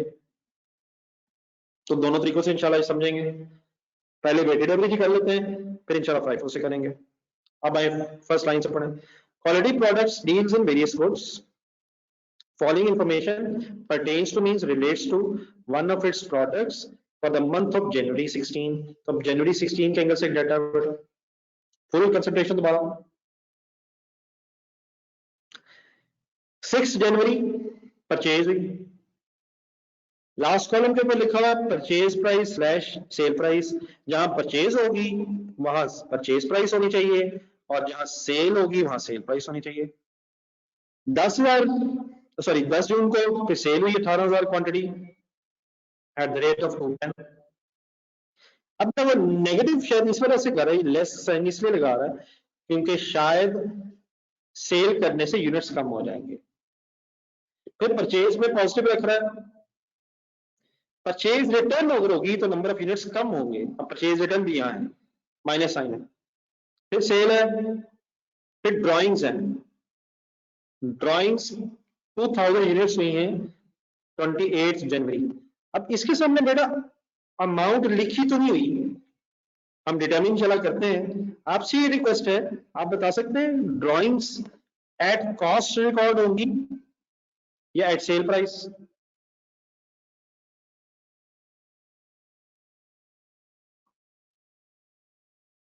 ये at cost, obviously at cost, at cost cost cost cost. Drawings debit purchases credit at cost, बिल्कुल ठीक है मोहम्मद अदनान, बिल्कुल सही कहा आपने। तो वो अमाउंट नहीं है, वो फिर हम अभी सोचते हैं कैसे आएगी इंशाल्लाह, लेकिन होनी कॉस्ट चाहिए। देन उसके बाद बड़ा परचेज फिर आ गई 10,000 यूनिट्स 140 के हिसाब से। फिर शॉर्टेज, शॉर्टेज को अगर उर्दू में ट्रांसलेट किया जाए उसामा तो मेरा लगता कमी को कहेंगे, शॉर्टेज कमी। तो अगर बेटा 800 यूनिट्स की शॉर्टेज है, कमी है, तो इट सिंपली मींस ये लॉस है। अपना बिजनेस हमेशा समझा करें, अगर कुछ यूनिट्स शॉर्ट है, कम हो गए हैं, तो लॉस है। और ऑब्वियसली बिल्कुल ठीक हुसैन फरमा रहे हैं, हुसैन साहब सही फरमा रहे हैं, ये एट कॉस्ट होनी चाहिए। जिस तरह ड्राइंग्स एट कॉस्ट है तो लॉस भी एट कॉस्ट रिकॉर्ड होना चाहिए। तो शॉर्टेज मींस कुछ यूनिट्स कम हो गए तो इसका मतलब लॉस हो गया। ठीक है, ओके ओके जी जी लॉस है सर, जी काफी सही कह रहे हैं आप। और मोहम्मद अदनान तो माशाल्लाह एंट्रीज के साथ बता रहे हैं सर, सिर्फ जब सेल होगी तब सेल पे होगी। जब चीजें बेचेंगे तो एट सेल होगा माय डियर व्यूअर, सिर्फ चीजें जब बेची जाती हैं तो सेल पे होंगी। और अगर चीजें जो बेची गई हैं वो रिटर्न हो जाए तो इंशाल्लाह फिर वो भी सेल वैल्यू पे रिटर्न होंगी, उसको इंशाल्लाह बाद में अलग डिस्कस करते हैं। जी मिस्टर उमर, ओके। सेल अगर हुई है तो सेल प्राइस पे, और अगर लोग सेल वापस कर देंगे तो ऑब्वियसली सेल कम हो जाएगी, इंशाल्लाह बहस करेंगे उस पर डिटेल में। नेक्स्ट पेज पे आ रहे, नेक्स्ट पेज पे ओपनिंग इन्वेंट्री उसने अब टेबल में नहीं बताई, 10,000 यूनिट्स नीचे बता रहा है, उसकी कॉस्ट भी बता रहा है। देन वो कहता है क्लोजिंग इन्वेंट्री इंक्लूड जो क्लोजिंग इन्वेंट्री बची उसमें से 1200 यूनिट्स फाउंड डैमेज्ड, कुछ डैमेज मिले हैं during stock taking. Stock taking का मतलब होता है जब स्टॉक को गिना गया है, स्टॉक को काउंट किया गया है, हर साल के एंड पे या हर महीने के एंड पे, जिस तरह भी आप पॉलिसी बना ले बिजनेस में, पीरियड एंड पे ये कैलकुलेट किया जाता है, ये चेक किया जाता है कि कितने यूनिट्स बच गए हैं। जो यूनिट्स बच गए उसको गिना जाता है, गिनने को कहते हैं स्टॉक टेकिंग, जिसको फिजिकल काउंट भी कहते हैं, फिजिकल काउंट भी कह सकते हैं। स्टॉक टेकिंग का मतलब है यूनिट्स को गिन के देखना कि कितने पड़े हैं, और जो यूनिट्स जब चेके गए स्टॉक टेकिंग के दौरान तो पता चला है 1200 यूनिट्स डैमेज्ड हैं। अगली लाइन कंप्लीट करने दो एक मिनट। फिर NRV of the damaged and the good units given है 120 एंड 200 पर यूनिट। और जो एनआरवी नेट रियलाइजेबल वैल्यू की मैं वर्किंग करवाता था वो फिगर अवेलेबल है। और फाइनली सेंटेंस से अंडरलाइन कर लें, company uses perpetual inventory method to record the inventory. अगर ये लाइन ना मिला करे क्वेश्चन में तो फिर तो हम पीरियोडिक यूज करेंगे, लेकिन अगर वो परपेचुअल कह रहा है तो ऑब्वियसली फिर वो टेबल बनेगा। तो इंशाल्लाह हम दोबारा भी स्टार्ट करते हैं।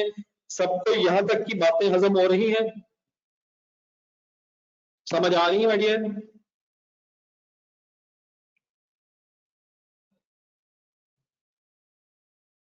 सब बताया करें प्लीज माय डियर, सब लोग बता दिया करें, कोई कंफ्यूजन रहेगी तो यही रिजॉल्व करें।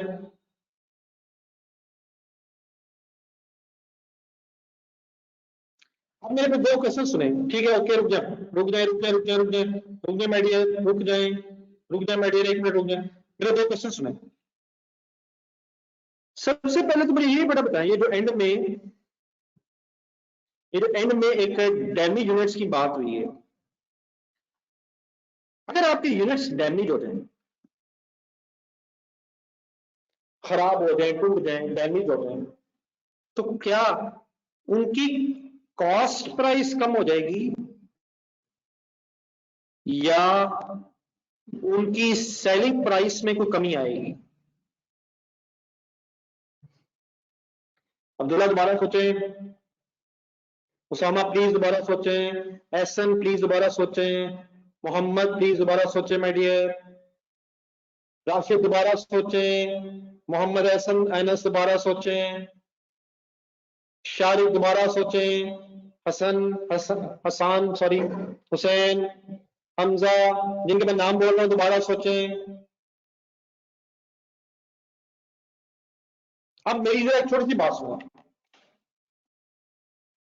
छोड़ दें छोड़ दें छोड़ दें छोड़ दें छोड़ दें छोड़ दें छोड़ दें, मेरी बात सुने, मेरी बात सुने, छोड़ दें। हसन रुक जाए, हसन ने फिर दोबारा वही भेजा, कर भेजा। कंसंट्रेशन से एक एग्जांपल सुने। फर्ज करें आपने एक गाड़ी खरीदी है 1 करोड़ की, full serious, your dream car.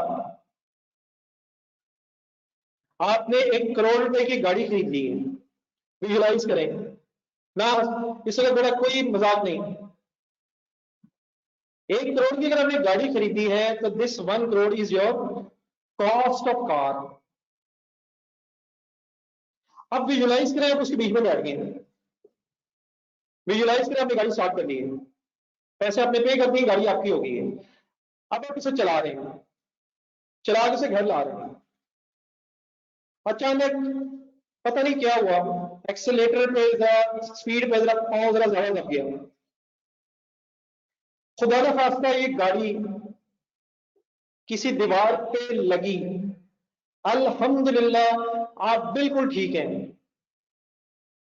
गाड़ी के बाहर अब आप खड़े हैं, आपने जम मार दी बाहर, अल्हम्दुलिल्लाह बिल्कुल ठीक है आप, लेकिन खुदा न खास्ता आपकी गाड़ी डैमेज होगी 100%।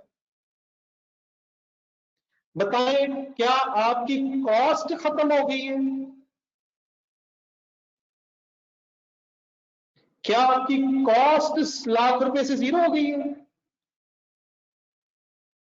और काशिफ जाने दे यार, और नहीं मेरे भाई उसामा, कॉस्ट नहीं कम हुई, कॉस्ट उतनी है। क्या आपको रातों को नींद आ जाएगी? हरगिज नहीं, कॉस्ट तो वही ₹1,00,000 है, 1 करोड़ है सॉरी, कॉस्ट में कमी नहीं आई। हाँ, इसके टूट जाने से अब क्या होगा, ये बिकेगी नहीं, बिल्कुल अगर तबाह हो गई है तो बिकेगी नहीं। तो क्या इसके डैमेज होने से आपकी कॉस्ट जीरो होगी, इसकी सेलिंग प्राइस कम हो जाएगी? और सभी कार नहीं रही तो कॉस्ट खत्म नहीं हुई, कॉस्ट तो लॉस बन गई है। आपको करोड़ रुपए का नुकसान हुआ है सेलिंग प्राइस जीरो होने से। कंसंट्रेशन तो दोबारा सोचना है, दोबारा सोचना है, इंशाल्लाह रब और देगा, रब और गाड़ी दे देगा, वो भूल जाए। आप ये बताएं क्या कॉस्ट वही रहेगी? हम अभी भी ये कहेंगे कि यार मेरी गाड़ी तो 1 करोड़ की थी, क्या लोगों को बताते फिरेंगे कि यार 1 करोड़ की गाड़ी टूट गई है? क्या 1 करोड़ तो करोड़ ही रहेगा ना यार। हाँ, टेंशन फिर क्यों हो रही है? टेंशन इसलिए हो रही है कि अब इसने बिकना नहीं है, कॉस्ट कम नहीं होगी, कॉस्ट वही है। आप लॉस की अगर एंट्री करेंगे तो 1 करोड़ से ही करेंगे, लॉस डेबिट कार क्रेडिट वो तो 1 करोड़ से करेंगे, तो कॉस्ट तो खत्म नहीं हो रही ये, लेकिन इसके डैमेज होने से आपकी सेल प्राइस कम हो जाएगी। तो मेरी बात फॉलो करें सब, कि डैमेज होने से एक फाइनल रिस्पॉन्स चाहिए मुझे, कि डैमेज होने से सेल प्राइस खत्म हो जाएगी शायद। हाँ, अगर कम डैमेज हुई है तो थोड़ी सी सेल प्राइस रह जाएगी, थोड़ी सी और कम डैमेज हुई है तो और सेल प्राइस कम हो जाएगी, लेकिन सेल प्राइस इफेक्ट होगी यार। एक और एग्जांपल से सुन ले, अगर ये बात नहीं बनी तो एक और ट्राई करें। फर्ज करें आपने 50,000 रुपए का मोबाइल लिया है, 50,000 रुपए का मोबाइल ले लिया था जैसे,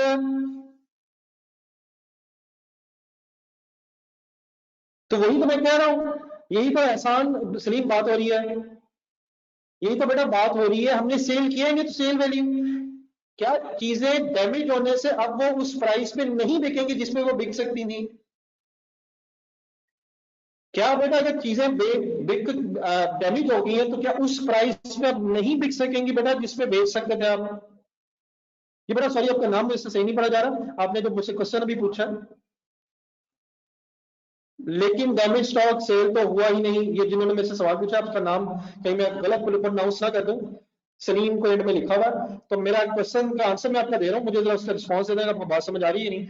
चीजें बिकी तो नहीं, ये तो डैमेज हो गई है, लेकिन क्या डैमेज होने की वजह से अब कम प्राइस में बिकेंगी? अगर बिकेंगी तो, अगर बच गई है थोड़ी बहुत। जी माय डियर, कहीं बता दीजिएगा प्लीज, बात फॉलो कर लिए सर जी? वही तो कह रहा हूँ भाई, तो कॉस्ट थी, तो कॉस्ट का नुकसान होगा, सेल प्राइस का नहीं। ठहरिए ठहरिए एक मिनट, जैसे मिनट,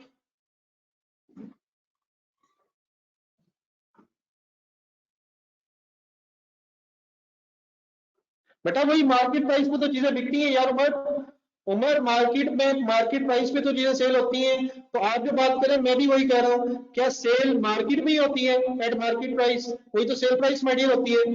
उमर फाइनल करो यार, उमर बात समझ आ गई बेटा प्लीज?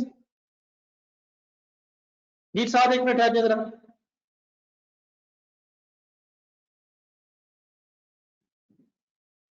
जी राशिद ठीक करें आप, नहीं बेटा एक उमर साहब और, हाँ मोहम्मद उमर, शायद वही आप। मैं फाइनली कहना बेटा ये चाहता हूँ, मेरी मेरा सेंटेंस मेरा दोबारा सुन लें प्लीज, मेरा सेंटेंस दोबारा सुन लें। मैं कहना सिर्फ ये चाह रहा हूं कि अगर आपकी चीजें डैमेज हो रही हैं तो आप ये नहीं कहेंगे मेरी कॉस्ट जीरो हो गई। अगर तो बेटा कॉस्ट जीरो होगी तो फिर हम टेंशन किस बात की ले रहे हैं? लेकिन डैमेज होने से हमें टेंशन होती है, उसकी वजह कॉस्ट खत्म नहीं हुई, उसकी टेंशन ये होती है कि यार ये चीज, ये तो जो कॉस्ट ही जाया होगी, और जाया का मतलब ये अब मैं नहीं किसी को बेच पाऊंगा या मैं नहीं इस्तेमाल कर पाऊंगा। तो चीजें अगर डैमेज हो जाएं तो डैमेज होने के बाद उनकी मार्केट प्राइस, विच मींस अगर बिजनेस के एंगल से सोचा जाए, उनकी सेल प्राइसेस कम हो जाएंगी, और अगर फुली डैमेज हो जाए तो फिर उनकी सेल प्राइसेस जीरो हो जाएंगी। अब फाइनल मुझे रिस्पॉन्स दे दें, सबको हर एंगल से बात क्लियर है कि चीजें डैमेज होने से कॉस्ट बिकम लॉस, और अगर 100% डैमेज है तो सारा लॉस, और अगर 100% डैमेज नहीं है तो बैलेंसिंग फिगर इज लॉस। अब हमारे पास 2-3 मिनट है, जरा हम बात पूरी कर लें जरा।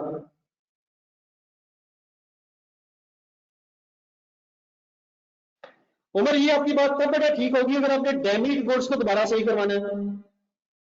अगर आप डैमेज गुड्स को दोबारा सही करवा के बेचना चाहते हैं फिर आपकी बात ठीक है, लेकिन अगर डैमेज गुड्स को एज इट इज बेचना है तो फिर शायद मेरी बात ठीक है।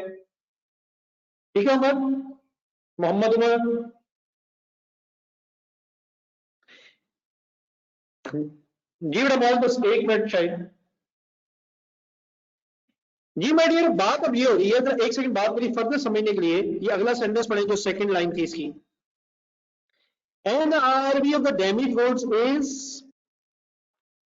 120 एंड 200 पर यूनिट। डैमेज गुड्स की एनआरवी 120 और गुड यूनिट्स का मतलब होगा जो सही है, जो खराब नहीं है।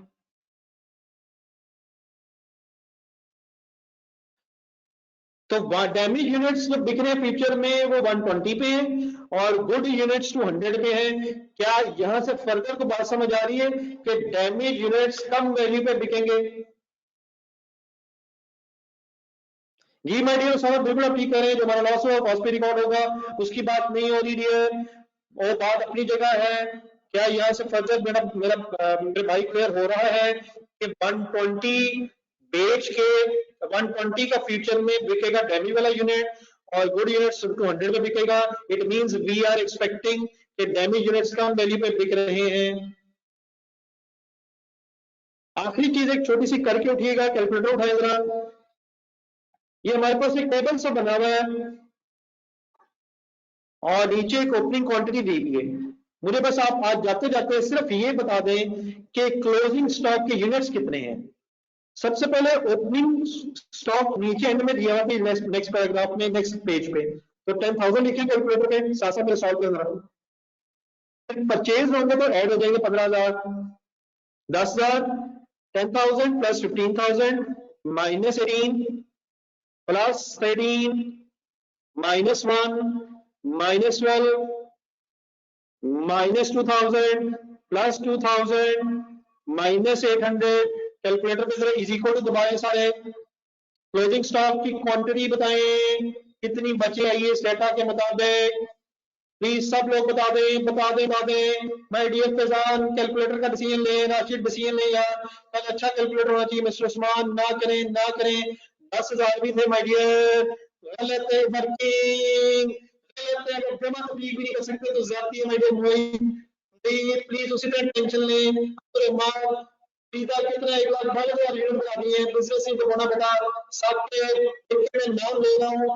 इन कैलकुलेटर्स की उसी तरह टेंशन ले। शिराज शिराज आप नेगेटिव माशाल्लाह, इस तरह से मोबाइल की टेंशन लेते हैं। ये कैलकुलेटर्स मुझे लगता है बहुत पुराने ओल्ड फैशन कैलकुलेटर्स हैं। My dear please Wajahat, please Wajahat, what's going on? क्या हम कैलकुलेटर के यूनिट्स भी सही नहीं कर पाएंगे? मुझे लग रहा है कि बच्चों को लंच की जरूरत पड़ेगी। इंशाल्लाह कल दोबारा इसे डिस्कशन स्टार्ट करेंगे। 30,000 को ऑर्डर बनता है यार। ये डिस्कशन बड़ा कल यहीं से शुरू करेंगे। अभी थोड़ी देर तक आपके साथ एक टेस्ट शेयर होगा और आपने आज शाम तक, मैं 7 बजे तक टाइम दे रहा हूँ, बच्चों ने अपने नंबर भी भेजना है बच्चों को व्हाट्सएप का, उधर भी चला जाए। तो और आप लोगों ने within up to 7 o'clock kindly ये टेस्ट वापस भेजना है और सबने प्लीज टेस्ट देना है। मुझे कोई सख्ती करने की कोई जरूरत नहीं पेश आनी चाहिए। अल्लाह हाफिज।